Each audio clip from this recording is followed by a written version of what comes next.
Let's face it, sometimes it can be really daunting to know which is the best online platform to use for our students. Padlet, Schoology, Google Classroom, Microsoft Teams. Which one? I think Google Classroom is better. Okay.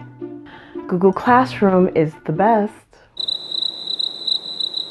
In all honesty, there really is no best platform to use for students when doing online teaching. You have to use what's best for you. In this video, I'm going to show you how to use Flipgrid, which is a free tool and very easy for your students to log into, share work, and interact with you. In order to access Flipgrid, you're going to go to flipgrid.com. Okay, so the first thing you're going to do is you're going to go to flipgrid.com, and then what you want to do is you're going to sign up as an educator, and you could either sign up through Microsoft or through Gmail. I usually do it through my Gmail account because it's tied to the G Suite account that I use for my school. Once I've done that, I'm going to go to my grids, and this is where you're going to create the assignment for your class. Once you click on that, it's going to prompt you to come up with a name, and because I've been working on a story called Trino's Choice, I'm going to call it Trino's Choice.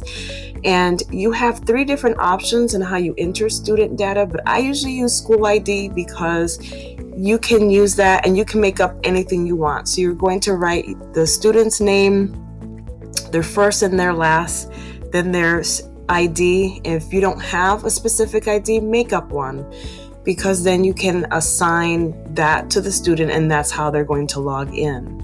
Once you do that, you can launch your grid and your grid is ready, and take note of this particular ID because that's what's going to be associated specifically for your students, so it's private, and you can connect it with Microsoft Teams, with Google Classroom, or just send the link directly to your students. Once you have that, you can then edit your grid so that you can make it more specific to what you want your students to do. So you're going to go to Add Task, and you're going to give it a title. In this case, I just call it Trino's Choice, and that way my students know specifically. And over here in this box is where you put specifically what is it that you want your students to do. And this is where the magic happens, because you can record a video of yourself giving the assignment, or you can just simply write out the assignment out for your students so that they know once they land into this grid, they know exactly what to do. You can then change the recording time to however long that you want for your students. And then over here, what you're going to do is you can add a link to something that you want them to preview or anything else like that. And again, you're going to give it a specific name to whatever link that you're going to choose.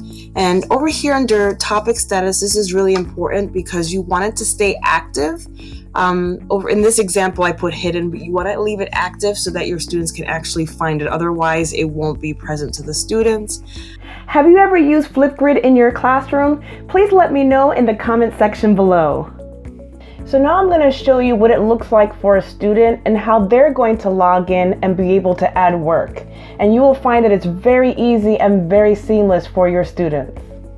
So what your students are going to do is they're going to enter your class code that you have assigned to them.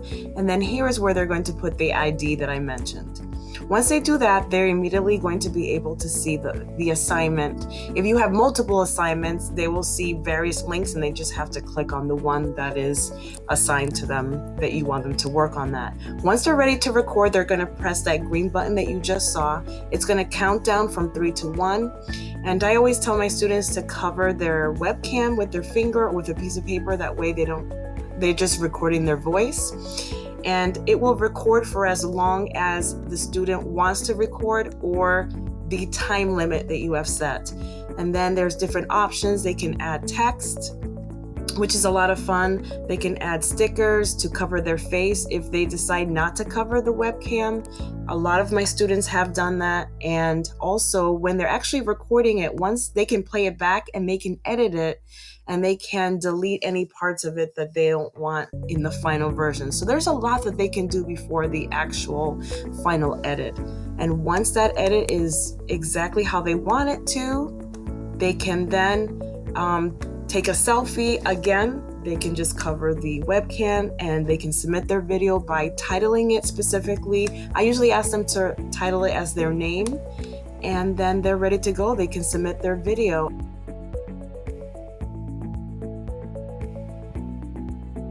In order to grade what your students submit in a speaking assignment, what you're going to do is you're going to click on the feedback button, and you can change and decide how many points you want to assign in terms of ideas and performance. And make sure you let your students know what those numerical values attribute to. That way they understand their score when they receive it. And the nice thing about this is that you can also, instead of just giving the regular feedback, you can make custom feedback and determine what the criteria is, the description for each criteria, and so forth. And I can be able to view it. If you're not sure what assignment you want to have your students complete, what you can do is go to the Disco Library tab, and you can look from millions and millions of different types of activities that have already been done from other classrooms around the world. And once you see one that catches your eye, you can click on it, and then what you can do is take that specific assignment and then you can edit it specifically, but you have to assign it to whichever classroom you want to complete this assignment. So if you have multiple classes, then you're going to have to assign it multiple times. And then you're going to edit it, and just as if you were doing a classroom activity from scratch. You can change the title, you can change the recording time from the original, you can add different links, and you can change the directions for your students, which is really nice because you're not hold down to the same template as the one that you chose.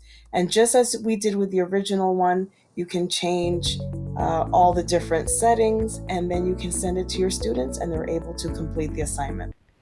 Google Classroom is the best. Hashtag Google Classroom. Okay. If you enjoyed today's video, make sure to hit the like button and the subscribe button and share with a colleague, and I'll see you next Wednesday for more tips, strategies, and resources for English language learners. Flipgrid in your classroom. Be sure to make